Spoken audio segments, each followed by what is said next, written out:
नमस्कार. आज 21 एप्रिल 2024 वार आहे रविवार.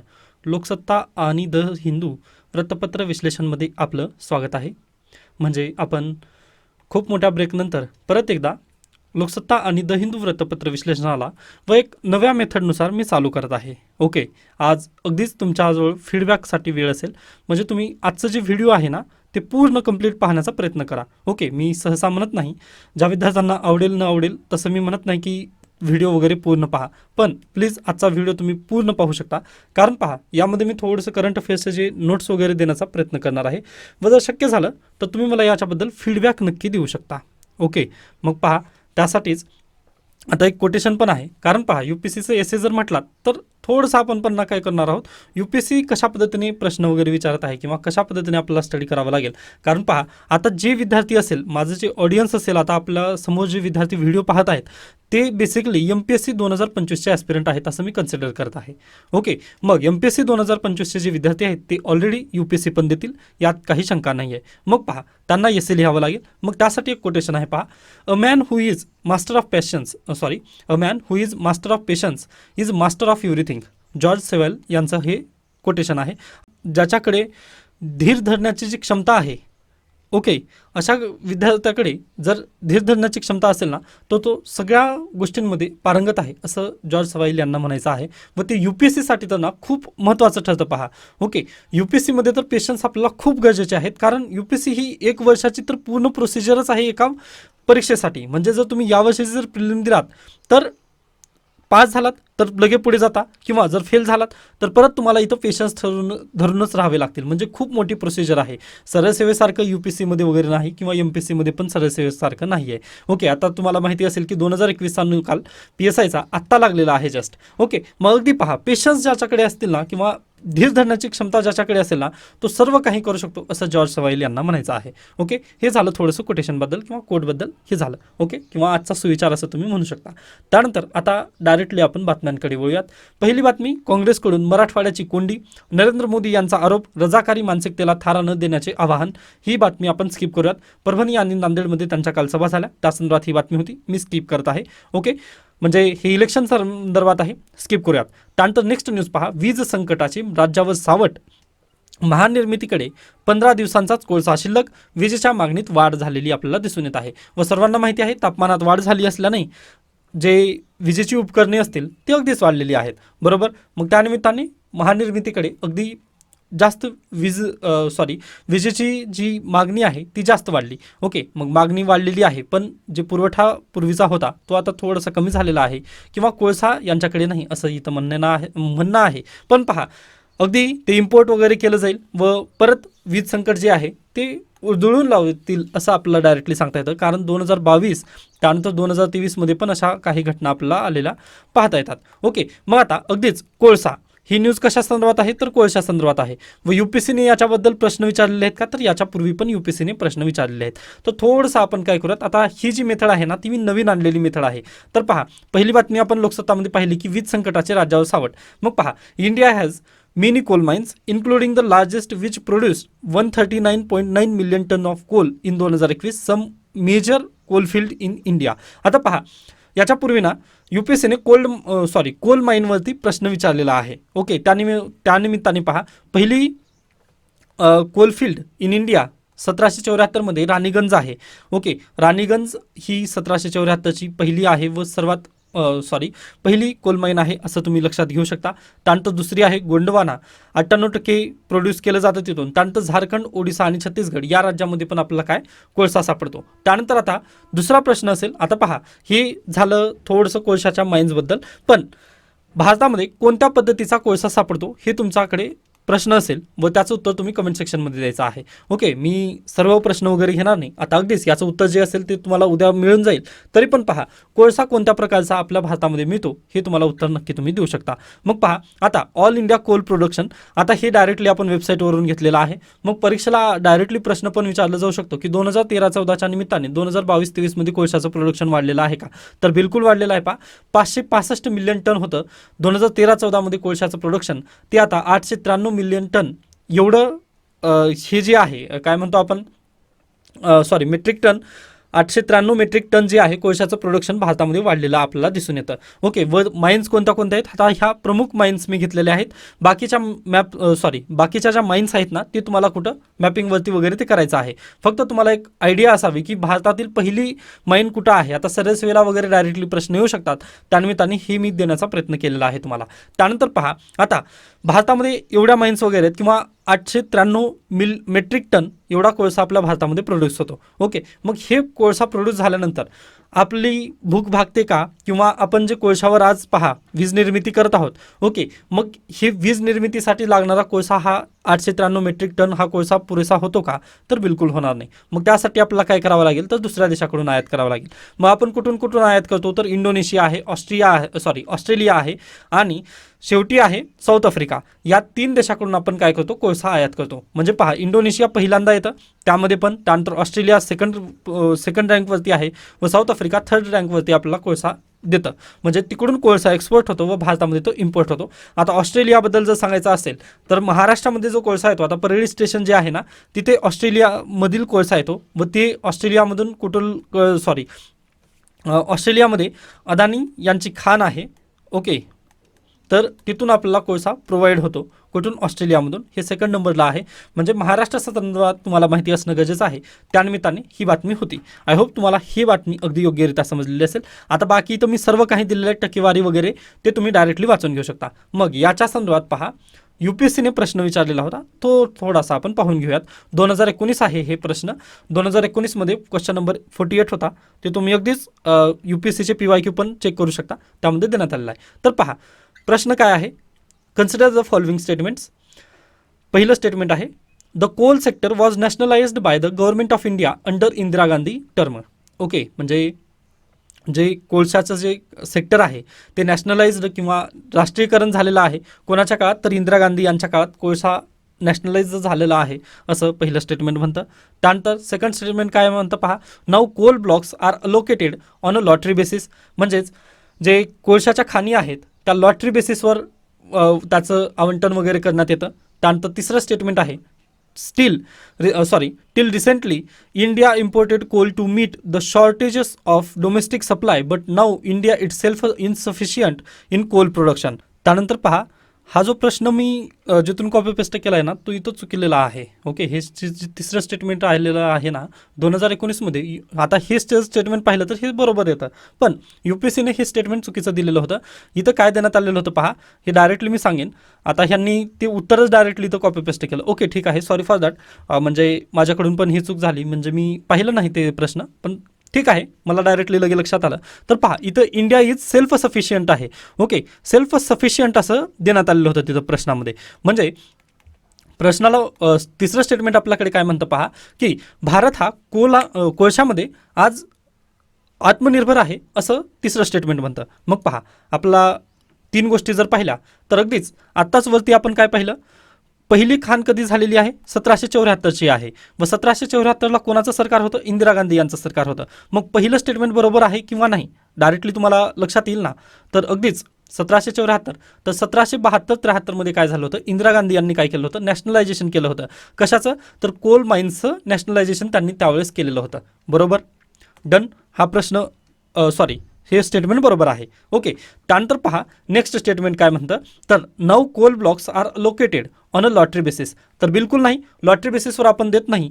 तर अगदीच आपण काय करतो, त्याची बिडिंग वगैरे होते, म्हणजे बोली लावली जाते व बोली लावल्यानंतरच आपण काय देतो त्यांना, कोळशाची जी माइन्स आहे ते आपण तिथं अलोकेट करतो. म्हणजे सेकंड स्टेटमेंट बरोबर आहे का, तर बिलकुल नाही, तो चुकीचा आहे. आणि तिसरं स्टेटमेंट काय म्हणतं, तर तिसरं स्टेटमेंट म्हणतं की आपण कोळशामध्ये सेल्फ सफिशियंट आहोत, म्हणजे आपण आत्मनिर्भर आहोत कोळशामध्ये. बरोबर, मग तसं जर असतं तर ही जी आजची बातमी आलेली आहे ती बरोबर होती का, तर बिलकुल नाही. म्हणजे हे चुकीचं आहे ना कुठंतरी. त्यानंतर पहा, आपण इंडोनेशिया, ऑस्ट्रेलिया आणि त्यानंतर साऊथ आफ्रिकेकडून मग कोळसा कशाला घेत होतो, जर आपण आत्मनिर्भर असतो कोळशामध्ये तर. त्यामुळे तिसरं स्टेटमेंट पण काय होतं, चुकीचं ठरतं इथं. बरोबर, म्हणजे 2 आणि 3 हे चुकीचे ठरले. मग आता इथं अबव करेक्ट कोणतं आहे, मग स्टेटमेंट फक्त एक बरोबर आहे. बरोबर, त्यामुळे तुमचा पर्याय क्रमांक कोणतं येईल उत्तर, बरोबर पर्याय क्रमांक 1 हे तुमचं योग्य उत्तर असेल. ओके, आता पहा प्लीज थोडंसं म्हणजे पहा तुम्हाला पण इंग्लिश शिकणं खूप गरजेचं आहे. डायरेक्टली मी सर्व काही ना मराठीमध्ये ट्रान्सलेट वगैरे करू शकत नाही. काही गोष्टींना तिथं मला पण मर्यादा येतील किंवा काही शब्दांचे मला पण अर्थ थोडंसं लवकर लक्षात येणार क्लासमध्ये शिकवताना. त्यामुळे पहा जर तुम्हाला अर्थ नाही समजला ना तर प्लीज व्हिडिओ तिथंच पॉज करून तुम्ही काय करू शकता, गुगल ट्रान्सलेटरचा वगैरे वापर तिथं नक्की करू शकता. ओके, थोडी तिथं एक मर्यादा माझी असेल. ओके, किंवा तुम्ही फीडबॅकमध्ये अगदी त्याला मला सांगू शकता. आता ही जी आपण अशा पद्धतीची जी मेथड वगैरे अवलंबली ती योग्य आहे का, किंवा तुम्हाला काय फीडबॅक वगैरे द्यायचे आहेत ते नक्की मला आता तिथं सांगू शकता. म्हणजे अशा पद्धतीने लेक्चर घ्यायचं किंवा जी पूर्वीची ट्रॅडिशनल मेथड होती तसं घ्यायचं हे तुम्ही मला नक्की सांगू शकता. आता पहा हे व्हिडिओ इथंपर्यंत तुम्ही जे विद्यार्थ्यांना मी म्हटलं होतं ना की पूर्ण आजचा व्हिडिओ पहा, तर काही विद्यार्थी गेले तरी जाऊ शकतात. म्हणजे कारण इथं PYQ अशा पद्धतीची ही मेथड वगैरे असेल असं सांगण्याचं थोडंसं मला एक थोडंसं इथं सांगायचं होतं. ओके, त्यानंतर आता आपण नेक्स्ट बातमीकडे पुढे जाऊया आता. ओके, त्यानंतर पहा भुजबळ यांची माघार, नाशिकमधून उमेदवारी वगैरे त्यांना देण्यात येणार होती, स्किप करू शकता आपण. त्यानंतर शिक्षक भरतीचा मार्ग मोकळा, म्हणजे पहा आचारसंहितेमुळे शिक्षक भरतीवर थोडंसं बंधनं वगैरे येत होती, पण आता त्यांना काय जे निवडणूक आयोग आहे त्यांनी अगदीच हिरवा कंदील दिला. त्यामुळे त्यांनी काय आता शिक्षक भरतीचा जो मार्ग अडवण्यात आलेला होता तो मोकळा झालेला आहे. चांगली गोष्ट आहे आपल्यासाठी. त्यानंतर विदर्भात पारा 44 अंशावर. आता इथे सर्वाधिक तापमानाचे जिल्हे वगैरे दिलेले आहेत किंवा सध्याला कुठे कुठे जास्त तापमान आहे पहा ते आपल्याला माहितीच आहे. म्हणजे विदर्भात अगदीच जास्त उन्हाच्या झळी वगैरे आपल्याला दिसत आहेत. त्यानंतर मराठवाडा जर तुम्ही पाहिलात तर अगदीच गेल्या 2 दिवस अवकाळीचा फटका आपल्याला दिसत आहे. ओके, ठीक आहे. म्हणजे यावर्षी पाऊस पण चांगला येणार आहे. म्हणजे पूर्वी आपण न्यूजपेपर घेतलं नाही ॲनालिसिस, पण 106 सरासरी 106% सरासरी पाऊस वगैरे यावर्षी आहे असं त्यांनी म्हटलेलं आहे. ठीक आहे, पुढे जाऊयात आपण. इथे पहा आता बाकीच्या न्यूज काही गरजेच्या नाहीत, आता इलेक्शनच्या आहेत. जर शक्य झालं तर तुम्ही वाचू शकता. टेलिग्रामला याच्या ऑलरेडी PDF मी दिलेले आहेत. ओके, आता डेली आपण जर येत आहोत म्हणजे डेली आपल्याला जर व्हिडिओ घ्यायचा असेल तर मला हे PDF वगैरे मी देत जाईन, काळजी करू नका त्याबद्दल. त्यानंतर पहा इक्वेडोरचा निषेध पुरेसा आहे, क्वेश्चन मार्क. आता झालेलं काय ते थोडंसं आपण पाहूयात. तर पहा इक्वेडोरच्या पोलिसांनी मेक्सिकोच्या दूतावासात घुसून इक्वेडोरचे माजी उपाध्यक्ष जॉर्ज ग्लास यांची धरपकड केली. वास्तविक व्हिएन्ना कन्व्हेन्शनच्या अनुच्छेद 22 नुसार कोणत्याही देशाला दूतावासात जाऊन अशी कारवाई करता येत नाही, पण या तरतुदी पायदळी तुडवल्या गेल्याची काही उदाहरणे देखील आपल्याला आहेत. आता पहा हे काय म्हणत आहे न्यूज ते थोडंसं आपण पाहूयात. तर साऊथ अमेरिका या खंडामध्ये एक देश आहे इक्वेडोर. ओके, याचं मी डायरेक्टली इथं दिलेलं आहे पहा. हे इक्वेडोर आहे. इथे आहे पहा इक्वेडोर. ओके, हे इक्वेडोर आहे. ह्या इक्वेडोरमध्ये मेक्सिको कुठली आहे पहा, साऊथ मेक्सिको कुठं आहे तर USA. अशा पद्धतीने जर USA असेल ना तर त्याच्या खाली अशा पद्धतीने थोडासा निमुळता देश आहे मेक्सिको. ओके, मग मेक्सिकोचे ह्या इक्वेडोरमध्ये मेक्सिकोचं काय आहे एक दूतावास आहे. दूतावासलाच आपण काय अँबॅसेडर वगैरे म्हणतो. ओके, दूतावास जिथं IFS असतात पहा. ओके, इंडियन फॉरेन सर्व्हिसेसचे जे ऑफिसर असतात ना अँबॅसेडर ते दूतावासात बसत असतात, बरोबर. मग पहा व्हिएन्ना कन्व्हेन्शन काय म्हणतं. ओके, हे दूतावास आहे. आता अगदीच इक्वेडोरची जर राजधानी तुम्ही जर पाहिली तर इक्वेडोरची राजधानीचं शहर काय आहे क्योटो. ओके, आता ते क्योटो प्रोटोकॉल जो आहे ना जे एन्व्हायरमेंटमध्ये शिकता ते कुठं आहे जपानमध्ये आहे, पण हे क्योटो वेगळं आहे, हे राजधानीचं शहर आहे. ओके, मग पहा मेक्सिकोचं दूतावास आहे कुठे क्योटो ह्या शहरामध्ये. ओके, हे इथं मेक्सिकोचं दूतावास आहे, इथं मी दूतावास असं लिहितो. ओके, मग या दूतावासामध्येच झालेलं काय होतं पहा, या दूतावासामध्ये हे जे इक्वेडोर देश आहे ह्या इक्वेडोर देशाचे माजी उपाध्यक्ष तिथे श्रेय घेऊन राहिले होते. ओके, इथे जाऊन ते राहिले होते. मग पहा उपाध्यक्ष जर तिथं जाऊन राहिले तर काय अडचण वगैरे होती तर काहीच अडचण वगैरे नव्हती, पण त्यांच्यावरती काही गुन्हे वगैरे होते. मग जे इक्वेडोरचे जे पोलीस आहेत ना त्यांनी ह्या दूतावासामध्ये जाऊन ह्या उपाध्यक्षांना वगैरे काय अटक केली. मग यामुळे प्रॉब्लेम काय झालं पहा, व्हिएन्ना कन्व्हेन्शनचं इथं काय जे आर्टिकल 22 होतं, व्हिएन्ना कन्व्हेन्शनमधील जे आर्टिकल 22 होतं त्याचं इथं काय झालेलं आहे पायदळी तुडवण्यात आलं किंवा त्याचं एक जे लॉ होता तो व्हायलेट झालेला आपलं इथं दिसतं. का म्हणतोय असं तर पहा जे राष्ट्र असेल कोणतंही राष्ट्र असेल त्या राष्ट्रामध्ये जर एखादा दूतावास असेल व जे दूतावास ज्या देशाचं असेल, आता पहा हे दूतावास कोणाचा आहे मेक्सिकोचा आहे. ओके, मेक्सिकोच्या दूतावासांनी कोणाला दिला होता श्रेय यांच्या उपाध्यक्षांना दिलेला होता, बरोबर. मग पहा इथे हे जे दूतावास आहे ना हे दूतावास किंवा हे जे घर वगैरे असेल हे कोणाचं समजलं जाईल, तर मेक्सिकोचं समजलं जाईल. असं आपल्याला जे व्हिएन्ना कन्व्हेन्शन आहे 1961चं ते आपल्याला सांगतं की एखाद्या देशामध्ये जर दुसऱ्या देशाचा जर दूतावास असेल, ओके, त्या देशाचं दूतावास जर असेल तर तिथे त्या देशाची टेरिटरी तिथं समजली जायची. म्हणजे पहा, आता हा भारत आहे, ओके, हे इंडिया आहे. या इंडियामध्ये जर USA जर दूतावास असेल, USA जर दूतावास असेल, तर ही जी दूतावासाची जी जमीन असेल ना, ती जमीन कोणाची असेल मग बेसिकली, तर ती USA कन्सिडर केली जाईल, असं 1961च्या व्हिएन्ना कन्व्हेन्शननुसार आपल्याला सांगण्यात आलेलं आहे. व त्याचं कलम आहे 22. ओके, यानुसार म्हटलेलं आहे की इंडियन गव्हर्नमेंट इथे डायरेक्टली पोलीस वगैरे पाठवू शकत नाही, कारण ते USA टेरिटरी म्हणून समजली जाते. ओके, व USA टेरिटरीवर जर तुम्ही आक्रमण केलात किंवा ह्या दूतावासामध्ये जर पोलीस गेली, भारतीय इंडियन पोलीस वगैरे जर गेली, तर ते काय वॉर अगेन्स्ट USA अशा पद्धतीने कन्सिडर केलं जाईल, असं इथं डायरेक्टली देण्यात आलेलं आहे. म्हणजे आय होप तुम्हाला समजत असतील गोष्टी. त्यामुळे पहा, जर तुम्ही IFS इंडियन फॉरेन सर्व्हिसेसचे जर अधिकारी जर तुम्ही झालात, म्हणजे ऑल इंडिया सर्व्हिसेसमध्येच ते येतात, तर इंडियन फॉरेन सर्व्हिसचे जर तुम्ही अधिकारी झालात ना, तर तुम्हाला डिप्लोमॅटिक तिथं काय असतं पहा, इम्युनिटी असते, डिप्लोमॅटिक इम्युनिटी असते. व डिप्लोमॅटिक इम्युनिटी म्हणजेच काय, तर तुम्ही एखाद्या एअरपोर्टवर असाल, ओके, तर तुम्हाला डायरेक्टली विदाऊट चेकिंग तुम्हाला काय एअरपोर्टमधून सोडलं वगैरे जातं. का, तर तुम्हाला डिप्लोमॅटिक इम्युनिटी वगैरे तिथं प्राप्त होते. म्हणजे अगदीच जर तुम्ही IFS अधिकारी झालात ना, तर ह्या गोष्टी तुम्हाला प्राप्त होतील किंवा हे पर्क्स आहेत तुम्हाला, म्हणजे जे कुणाला मिळत नाही. आता राष्ट्रपती त्यानंतर पंतप्रधान यांनाच मिळतं, जे म्हणजे पहा, त्यांची सिक्युरिटी चेक वगैरे केलं जात नाही, राष्ट्रपती त्यानंतर पंतप्रधान वगैरे यांची. पण त्यासोबतच अगदीच IFS यांना पण ते काय भेटतं, पर्क किंवा म्हणजे तशा पद्धतीने एक सुविधा भेटते की त्यांची एअरपोर्टवर वगैरे चेकिंग केली जात नाही.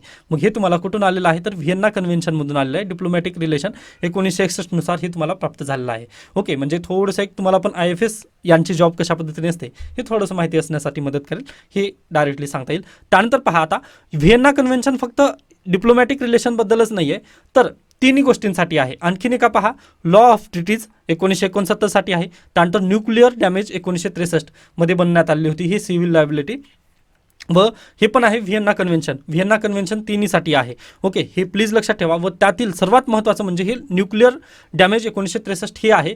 IAEA याबद्दल परीक्षेला भरपूर वेळास प्रश्न आलेले आहेत, सायन्स अँड टेक्नॉलॉजी. पण आता हा व्हिएन्ना कन्व्हेन्शन डिप्लोमॅटिक रिलेशनबद्दल होता, त्यामुळे मी हे घेतलेलं नाही आहे. पण आता भारतीय संविधानामध्ये, इंडियन कॉन्स्टिट्यूशनमध्ये जे IFS असतील किंवा जे डिप्लोमॅट आहेत पहा, हे दूतावास, ओके, हे जे दूतावास आहेत यांना पण इम्युनिटी प्राप्त झालेली आहे, बरोबर. मग ह्या इम्युनिटीला कोणत्या आर्टिकलशी तुम्ही रिलेट करता, किंवा आपल्या जर तुम्ही यम लक्ष्मीकांत जर पुस्तक वाचाल ना, तर तिथं पण हे देण्यात आलेलं आहे. तर ते भारतीय संविधानामधील फंडामेंटल राईटमध्ये कोणतं फंडामेंटल राईटमध्ये हे एक्सेप्शन देण्यात आलेलं आहे, ते तुम्ही मला नक्की सांगू शकता. ओके, आता ज्यांनी लक्ष्मीकांत वाचलेलं आहे त्यांना हे डायरेक्टली मी काय बोलतोय ते नक्की समजून आलेलं असेल. ओके, त्यानंतर आता पहा, ऑस्ट्रिया, व्हिएन्ना कुठं आहे, तर हे इथं आहे, ऑस्ट्रियामध्ये आहे. व ऑस्ट्रियाच्या बाजूचे नेबरिंग कंट्रीज जर पाहिले तुम्ही, तर चेक रिपब्लिक, त्यानंतर जर्मनी, इकडे आहे स्वित्झर्लंड, इकडे आहे इटली, त्यानंतर स्लोवेनिया, क्रोएशिया आणि हंगरी व स्लोवाकियावरी, त्यानंतर हंगरी व स्लोवेनिया. ओके, स्लोवेनिया हे लक्षात ठेवा. त्यानंतर क्रोएशिया. ओके, परीक्षेला विचारण्याचे पण जास्त चान्सेस आहेत. व ऑस्ट्रिया म्हटल्यानंतर पहा, अगदी वर्ल्ड वॉर वगैरे तुम्हाला लक्षात आले पाहिजेत. ओके, म्हणजे आता पहा, ही जी मेथड आहे ना मी आणलेली, आता हे सर्व गोष्टींसाठी तुम्हाला म्हणजे खूप मदत करेल असं मला डायरेक्टली वाटतं. कारण पहा, UPSCचा जो सिलेबस आहे ना, तो इंटरलिंक आहे प्रत्येक. आता काही विद्यार्थ्यांच्या सोबत मी म्हणजे माझं डिस्कशन वगैरे झालेलं आहे, किंवा आपण काय म्हणतो, म्हणजे डिकन्स्ट्रक्शन ऑफ सिलेबस पाहिलेला आहे पहा. मग त्यामध्ये पण अशाच पद्धतीने इंटरलिंक करण्याचा मी प्रयत्न करत होतो. मग अगदी इथं पहा, जर्मनी, चेक रिपब्लिक, त्यानंतर स्लोवाकिया, हंगरी, त्यानंतर क्रोएशिया आणि स्लोवानिया. आता क्रोएशियाची बाँड्री याला लागत नाही. ओके, ऑस्ट्रियाला क्रोएशियाची बाँड्री लागत नाही, पण स्लोवानियाची लागते. म्हणजे स्लोवाकिया, हंगरी आणि स्लोवेनिया हे प्लीज तुम्ही लक्षात ठेवायचं आहे. व परीक्षेला डायरेक्टली अशाच पद्धतीने प्रश्न येतात. ओके, त्यानंतर आता खाली या, आता इक्वेडोरच्या पण आपल्याला बाँड्री थोडंसं पाहावे लागतील, व यावरतीचे जे प्रश्न विचारण्यात आलेले आहेत ते आपण थोडेसे पाहूयात. तर पहा, हे आहे इक्वेडोर. कुठं सांगितलं आहे, खंड कोणता आहे, साऊथ अमेरिका. तर पहा, कोलंबिया आहे वरती, त्याच्यानंतर बाजूला आहे पेरू, त्याच्यानंतर इकडं आहे चिली. ओके, तर अशा पद्धतीने इथं लिहून देतो चिली. व हे आहे इक्वेडोर. हे नेबरिंग कंट्रीज आहेत कोणाचे, इक्वेडोरचे. ओके, व गॅलापॅगोस आयलंड पण आहे, कोणाचा आहे, तर ते इक्वेडोरचा आहे. व अगदीच फेब्रुवारी महिन्यामध्ये UPSCची जिओ सायंटिस्टची एक्झाम झाली. ओके, जिओ सायंटिस्टची एक्झाम झाली, त्यामध्ये प्रश्न आलेला आहे पहा. UPSCचा 2024 हा प्रश्न आहे. Which of the following statement regarding Galapagos island in Pacific Ocean is correct. आता त्यांनी इन्फॉर्मेशन दिली आहे. गॅलापॅगोस आयलंड आपण कुठं पाहिलेलं आहे, हे पहा इथं आहे गॅलापॅगोस आयलंड. ओके, तर हे इक्वेडरचंच आहे, हे आपल्याला डायरेक्टली दिसून येतं. तर पहा, they are formed due to volcanic activity. आता जर तुम्ही भूगोल शिकलात तर तुम्हाला लगेच लक्षात येईल की कशा पद्धतीने व्होल्कॅनिक ॲक्टिव्हिटीने वगैरे हे बारीक बारीक देश वगैरे कसं स्थापन वगैरे झालेले आहेत, किंवा यांचं कशामुळे असं म्हणजे जे बेट आपल्याला आज दिसतात अंदमान निकोबार पण कशामुळे ते स्थापन वगैरे झाले. त्यानंतर पहा, बॅरन आयलंडवरती पण प्रश्न आलेला होता आपला अंदमान निकोबारबद्दल, UPSCने विचारलेला होता. मग ते काय आहे, ते व्होल्कॅनिक इरप्शनबद्दल आहे, बरोबर. त्यामुळे हे पहिलं स्टेटमेंट काय आहे तर ते अगदी बरोबर आहे. त्यानंतर सेकंड स्टेटमेंट काय आहे, they are part of South American nation Peru. पहा, साऊथ अमेरिका ते बरोबर आहे, पण पेरू आहे का. मी आतापर्यंत काय म्हणत आहे, गॅलापॅगोस आयलंड कोणत्या देशाचा आहे तर इक्वेडोरचा आहे ना. पेरू इथं आहे, पेरू इथं आहे, इक्वेडोरचा आहे गॅलापॅगोस आयलंड, बरोबर. मग आता दुसरं स्टेटमेंट बरोबर असेल की चुकीचं असेल, तर हे अगदीच चुकीचं असेल. मग तुमचा योग्य पर्याय उत्तर काय असेल, पर्याय क्रमांक ए. आय होप तुम्हाला सर्व काही गोष्टी आता समजत असतील. ओके, म्हणजे याचं नक्कीच तुम्ही मला फीडबॅक द्या, कारण पहा थोडंसं वेळ लागत आहे या गोष्टींना, पण थोडंसं क्लिअरिटी तुम्हाला नक्कीच येईल की UPSC कशा पद्धतीने प्रश्न विचारते व न्यूज किंवा करंट अफेअर्स तुम्हाला कशा पद्धतीने मदत होईल हे तुम्हाला डायरेक्टली समजून येईल. आता याच्यापूर्वी मी डायरेक्टली बॅकवर्ड लिंकेजेस म्हणून तुम्हाला सांगायचं की तुम्ही असं असं बघा, पण काही विद्यार्थी ते बघतील किंवा नाही करतील ते मला माहिती नव्हतं पूर्वीचं. पण याच्यापुढे आपण जर अशा पद्धतीने गेलात तर फक्त पहा, मी करायला तयार आहे, पण तुम्हाला थोडंसं फीडबॅक नक्की द्यावं लागेल, कारण अगदी मला पण थोडंसं मोटिवेशनची गरज असते. पहा, ओके, डायरेक्टली जर अगदी 4-2 विद्यार्थी जर पाहत असतील तर तो थोडंसं कुठंतरी वाटतं की बाबा नको जाऊ दे, कारण एवढी मेहनत. आता पहा, 6 बसलेलो होतो, आता 8 वाजलेले आहेत, म्हणजे 2 तास यामध्येच मी घातलेले आहेत. ओके, त्यामुळे प्लीज सर्वजण अगदी जर शक्य झालं तर तुम्ही याला पाहू शकता व जे सिरियस ॲस्पिरंट आहेत ना त्यांच्यासोबत नक्की शेअर करा. असं मी डायरेक्टली म्हणत नाही, पण आज नक्की म्हणतोय. त्यानंतर इरडाई, ओके सॉरी, त्यानंतर आता पुढे जाऊयात आपण लोकसत्तामध्ये. आय होप तुम्हाला ही न्यूज तुम्हाला समजलेली असेल.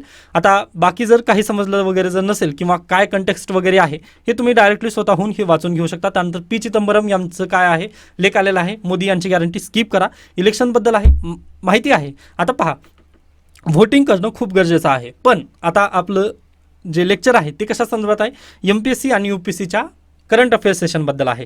त्यामुळे मी तिकडे जात नाही आहे. जेव्हा आपण व्होटिंगबद्दल बोलू ना त्यावेळेस मी नक्कीच त्याबद्दल चर्चा अगदी करेन. ओके, त्यामुळे मी याला स्किप करतोय. पुढे चला, आता येथे पण काही गरजेची न्यूज नाही. त्यानंतर DY चंद्रचूड यांनी काय, नवीन फौजदारी कायदे समाजासाठी ऐतिहासिक आहेत व त्यांनी त्यांचं स्वागत केलेलं आहे. व मला सांगा, नवीन फौजदारी कायदे केव्हापासून लागू होणार आहेत तर 1 जुलै 2024 पासून काय होणार आहेत, लागू होणार आहेत. भारतीय न्याय संहिता जी आहे, BNS ज्याला म्हणतो आपण, ते 1 जुलै 2024 पासून लागू होणार आहे. त्या संदर्भात DY चंद्रचूड यांनी पण त्याची प्रशंसा वगैरे केलेली आहे. चांगली गोष्ट आहे, स्किप करूयात. आता पुढे चला, आता याबद्दल जास्त डिटेल वगैरे चर्चा करण्याची गरज नाही. त्यानंतर लोकसत्ता वृत्तपत्र इथे संपतो. ज्या विद्यार्थ्यांना अगदीच जास्त डिटेल वगैरे जायचं आहे किंवा राजकीय बातम्या वाचायचे आहेत त्यांनी लोकसत्ताला परिपूर्णरित्या परत एकदा वाचून घेऊ शकता. टेलिग्रामवरती ह्याची PDF दिलेली आहे. त्यानंतर आता येऊयात आपण आजच्या द हिंदूकडे. ओके, द हिंदूमध्ये पण ज्या ज्या बातम्या कामाच्या आहेत त्या आपण घेणारच आहोत. त्यानंतर election commission orders repolling in 11 Manipur booth tomorrow. आता उद्या काय होणार आहे, 11 पहा, जेव्हा 19 तारखेला व्होटिंग डे होतं मणिपूरमध्ये, त्यावेळेस EVM म्हणजे तिथे गनफायर वगैरे करण्यात आली. त्यानंतर EVM डिस्ट्रॉय पण करण्यात आल्या काही ठिकाणी. ओके, म्हणजे तसे 11 बूथ होते. मग त्या 11 बूथवरती काय उद्या परत एकदा इलेक्शन त्यांनी कंडक्ट करणार आहेत. ओके, म्हणजे ही चांगली गोष्ट आहे. पहा, म्हणजे कोणी पण व्होटिंगपासून राहू नये, अलिप्त राहू नये असं आपलं इलेक्शन कमिशन पण म्हणतं किंवा आपलं भारतीय संविधान म्हणतं. त्यानिमित्ताने आपण प्रयत्न करत आहोत व ते प्रयत्न अगदी सक्सेसफुल व्हावेत अशीच आपण अपेक्षा इथं करू शकतो. त्यानंतर नेक्स्ट न्यूज पहा, IRDAI removes age bar for purchasing health insurance. म्हणजे पहा, तुम्हाला याच्यापूर्वी जर हेल्थ इन्शुरन्स जर घ्यायचं असेल ना तर तुम्ही 65 वयापेक्षा कमी असायला हवे होते, तेव्हाच तुम्हाला काय हेल्थ इन्शुरन्स मिळायचं. म्हणजे हेल्थ इन्शुरन्स काय असतं, जर तुम्ही आजारी वगैरे जर पडला तर तुम्हाला काय अगदीच म्हणजे तुम्ही इन्शुअर व्हायचं तिथं व तुम्हाला अगदीच तिथं फायनान्शियली वगैरे तिथं मदत वगैरे केली जायची. किंवा जर तुमची डेथ वगैरे जर झाली तर अगदीच तुम्हाला किंवा म्हणजे तुमच्या जे माघारी जे असतील म्हणजे तुमचे जे परिवार जे असेल त्या परिवाराला काय मिळेल तिथं इकॉनॉमिक मदत वगैरे केली जायची, ते होतं हेल्थ इन्शुरन्स, तशा पद्धतीने होतं. ओके, मग पहा तिथे का एजची लिमिट लावण्यात आली होती. पूर्वी 65 वर्ष ही एजची लिमिट होती. मग इरडाईने काय केली आहे, ती लिमिट आता व्हॅनिश्ड करून टाकलेली आहे. म्हणजे आता त्याला एज लिमिट तिथं राहिलेली नाही आहे. म्हणजे अगदी 70 वर्षाचा व्यक्ती देखील काय हेल्थ इन्शुरन्स आज देखील खरेदी करू शकतो. फक्त त्याचं जे प्रीमियम असेल ना, ते खूप हाय असेल. पहा का प्रीमियम हाय असेल, कारण पहा तिथे रिस्क जास्त आहे. रिस्क जास्त असल्यानंतर काय होतं पहा, आता 70 वर्षाचा व्यक्ती आहे एखादी, व तो जर हेल्थ इन्शुरन्स जर खरेदी करायला गेला तर पहा त्याचं डायरेक्टली काही सांगता येत नाही ना. उद्या डायरेक्टली 71व्या वर्षीच त्याची डेथ होऊ शकते. मग पहा 71व्या वर्षीच डेथ जर झाली तर त्याला डायरेक्टली 5 लाख त्याच्या घरच्यांना तिथं रुपये द्यावे लागतील. मग पहा तेवढा पैसा म्हणजे 1,000 रुपयाच्या प्रीमियमवर 5 लाख रुपये जर देणं म्हणजे जे इन्शुरन्स सेक्टर आहे ना ते कोलॅप्स होईल. मग यासाठीच त्यांनी काय केलेली होती, पूर्वी 65 वर्षाच्या पुरुषांना त्यांनी काय हेल्थ इन्शुरन्स वगैरे पूर्वी द्यायचे नाहीत. पण आता त्यांनी काय म्हटलेलं आहे, आता देणार आहोत, पण याचं प्रीमियम काय अगदीच जास्त असेल. मग आता 5 लाखचं जर हे असेल तर इथं काय तुम्हाला 10,000चा किंवा 5,000चा नक्कीच तिथं हप्ता वगैरे ठेवतील. आता LIC जर म्हटलं तर ते थोडंसं कमी करेल, कारण शासकीय आहे ते. पण जर तुम्ही ICICIची लोंबर्ट वगैरे जर पाहिलं तर तिथं थोडंसं जास्त हाय प्रीमियम वगैरे तिथं आपल्याला पाहता नक्की येईल. ओके, तर हे अशा पद्धतीने होतं. आता इरडाई ही इथं नाव दिलेलं आहे. मग इरडाई काय आहे हे आपण नक्की पाहूयात.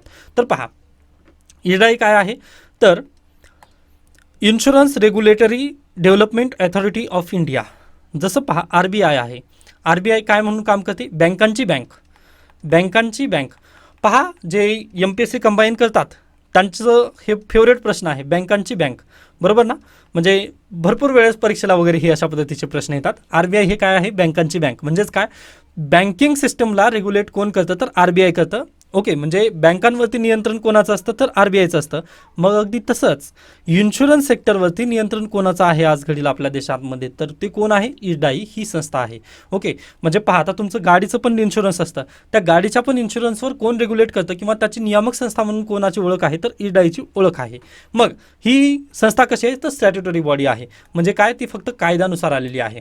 ओके, भारतीय संविधानामध्ये तिचा रोल आहे का तर बिलकुल नाही. मग आता तुमच्याजवळ परत एकदा प्रश्न मी ठेवतो आहे की RBI ही कशा पद्धतीची बॉडी आहे. ओके, स्टॅट्युटरी बॉडी आहे की कॉन्स्टिट्युशनल बॉडी आहे, ओके, किंवा अन्य कोणती संस्था आहे ते तुम्ही मला नक्की सांगू शकता. RBI. ओके, तर पहा ते स्टॅट्युटरी बॉडी आहे कोणती, इरडाई. त्यानंतर हे काय करते, इन्शुरन्स इंडस्ट्रीला काय रेग्युलेट करते. त्यानंतर पुढे याची स्थापना कधी झालेली आहे, 19 एप्रिल 2000मध्ये. आज 21 एप्रिल आहे, थोडंसं 2 दिवस लेट झालं, पण हॅपी बर्थडे कालच होऊन गेलेला आहे इरडाईचा. ओके, ठीक आहे, आपण त्यांना शुभेच्छा नक्कीच देऊयात. त्यानंतर ही संस्था कुठं आहे तर हैदराबाद येथे आहे. व RBI कुठे बसते, RBI आहे मुंबई येथे. ओके, आय होप तुम्हाला सर्व काही गोष्टी समजलेल्या आहेत. हैदराबादमध्ये आहे. फक्त एकाच गोष्टीचं इथं IRDAचं जे हे आहे ना, जे हेडक्वार्टर आहे ते हैदराबादमध्ये आहे. प्लीज लक्षात ठेवा, परीक्षेला डायरेक्टली प्रश्न येऊ शकतात. सरळ सेवा किंवा तुम्ही जर LIC EDOचा वगैरे जर फॉर्म भरलेला असेल, म्हणजे तशा पद्धतीचे जे बँकिंगमध्ये जर एक्झाम वगैरे जर निघाल्या तर तिथे पण असा प्रश्न विचारण्याची जास्त दाट शक्यता आपल्याला दिसून येते. ओके, तर हे अशा पद्धतीने इरडाईबद्दल होतं. मग आता इरडाईबद्दल थोडंसं आणखीन काही प्रश्न वगैरे विचारण्यात आलेले आहेत का मागे, तर अगदीच पहा. इन्शुरन्स रेग्युलेटरी डेव्हलपमेंट अथॉरिटी म्हणजेच IRDA is the type of body. Okay, परीक्षेला हा प्रश्न येऊन गेला आहे. OPSC म्हणजे ओडिशा पब्लिक सर्व्हिस कमिशनला हा प्रश्न आलेला होता. कॉन्स्टिट्युशनल बॉडी आहे, स्टॅट्युटरी बॉडी आहे, ॲडवायझरी बॉडी आहे की नॉन गव्हर्नमेंटल बॉडी आहे. आत्ताच आपण याचं उत्तर डिस्कस केलेलं आहे. तर काय त्याचं उत्तर आहे, statutory body. Okay, I hope तुम्हाला समजलेलं आहे. म्हणजे हे काय आहे, कायद्यानुसार फक्त बॉडी बनण्यात आलेली आहे. ओके, ठीक आहे, पुढे चला. त्यानंतर पहा, prison report says Kejriwal does not need insulin, AAP calls low death. आता पहा, केजरीवाल म्हणजे जेलमध्ये काय खात आहेत किंवा काय ते म्हणजे न्यूज तुम्ही बातम्या पाहतच असाल, राजकीय बातम्या आहेत, त्याबद्दल मी चर्चा करणार नाही. पण इथं चर्चेला काय आलं, इन्सुलिन. ओके, मग इन्सुलिन म्हणजे काय किंवा इन्सुलिन काय गरजेचं असतं तर ते आपण नक्कीच पाहूयात. आता पहा, insulin is a hormone that helps the body use glucose for energy by moving it from blood stream into cells. The beta cells in the pancreas produce insulin. पॅनक्रियाजमधील जे बीटा सेल असतात ना, त्याच्यामार्फत insulin produce केला जातो किंवा तयार केलं जातं. मग आता ह्या इन्सुलिनचं काय काम असतं किंवा हे इन्सुलिन कशामुळे चर्चेत वगैरे येतं तर ते आपण नक्की पाहणं गरजेचं आहे. पाहायचे आता ज्या व्यक्तींना डायबिटीज असतं, ओके, डायबिटीज म्हटल्यानंतर पहा शुगर लेवल वगैरे तशा पद्धतीने म्हटलं जातं ना.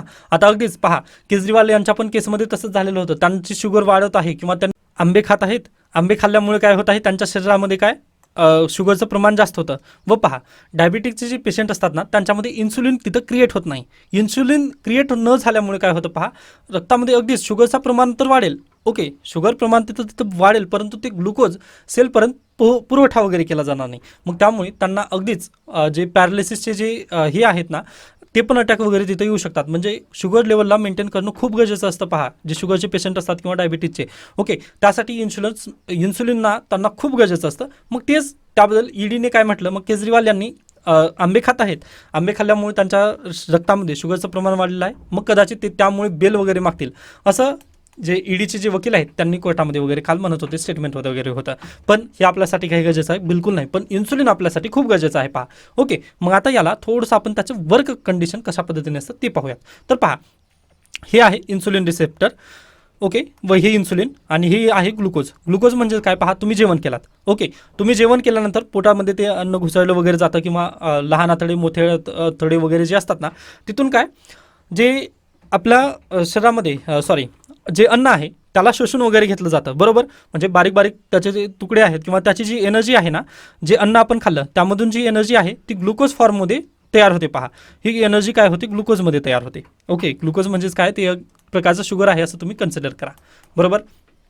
मग हे रक्तामध्ये मिसळलं जातं.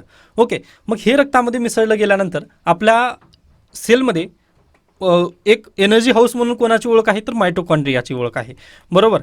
Mitochondria, okay. मग पहा मायटोकॉन्ड्रियाला काय पाहिजे असते, एनर्जी पाहिजे असते, बरोबर. पहा आता रक्तामध्ये तर आपला ग्लुकोज मिळालेला आहे, ओके रक्तामध्ये ग्लुकोज मिळालेला आहे, पण हे जे ग्लुकोज आहे ते डायरेक्टली आपल्या मायटोकॉन्ड्रिया किंवा डायरेक्टली सेलमध्ये हे पुरवठा केलं जाईल का, तर बिलकुल केलं जाणार नाही. मग इथं कोणाची गरज पडते, तर इन्सुलिनची इथं गरज पडते. मग तेच काय आहे ती भानगड ते पाहूयात.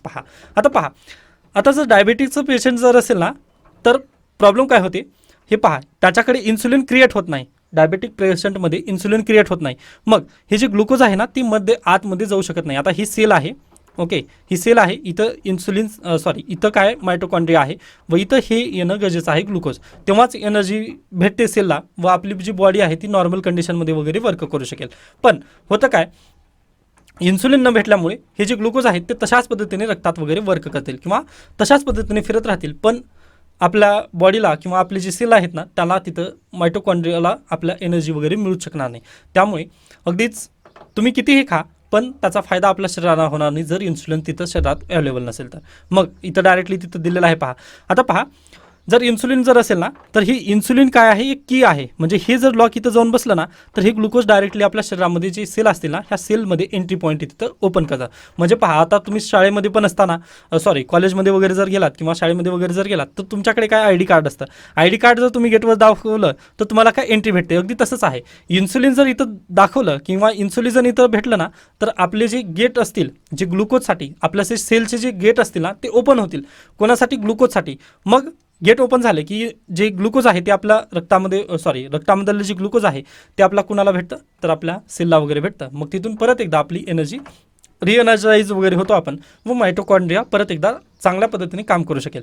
हे अशा पद्धतीने इन्सुलिनचं वर्क आपल्या इथं सांगता येतं. ओके, आय होप तुम्हाला हे सर्व काही समजलेलं आहे. मग याबद्दल प्रश्न विचारलेला आहे का, तर बिलकुल आहे. Which one of the following statement regarding insulin hormone is correct. Okay, insulin हार्मोनबद्दल कोणता योग्य पर्याय आहे हे इथंच सांगण्यात आलेला आहे. व हा प्रश्न कधी विचारलेला आहे, UPSC CAPFला हा प्रश्न विचारण्यात आलेला आहे. ओके, तर पहा पहिलं स्टेटमेंट आहे insulin is a protein hormone which is not produced in human body. आता पहा इन्सुलिन पहिलं स्टेटमेंट काय म्हणत आहे डायरेक्टली यांनी, तर म्हणजे खूपच पुढे गेले की not produce in human body म्हणजे बॉडीमध्ये आपल्या हे तयारच होत नाही. मग असं म्हटल्यानंतर मग आपण प्रत्येकजण पॅरालिसिस वगैरे अटॅक नक्की आला असता. मग त्यामुळे हा स्टेटमेंट बरोबर आहे का, तर अगदी चुकीचं आहे स्टेटमेंट. त्यानंतर insulin is a steroid hormone which is produced in human body. हे पण बरोबर आहे का, तर बिलकुल नाही. स्टेरॉइड आपण जास्त करून कुठून घेतले जाते, एक्सटर्नलकडून घेतले जाते. ओके, ज्या विद्यार्थ्यांना अगदी थोडंसं सायन्स बॅकग्राऊंड वगैरे आहे त्यांना हे सर्व काही माहिती असेल. त्यानंतर insulin is a cholesterol driven hormone given to human.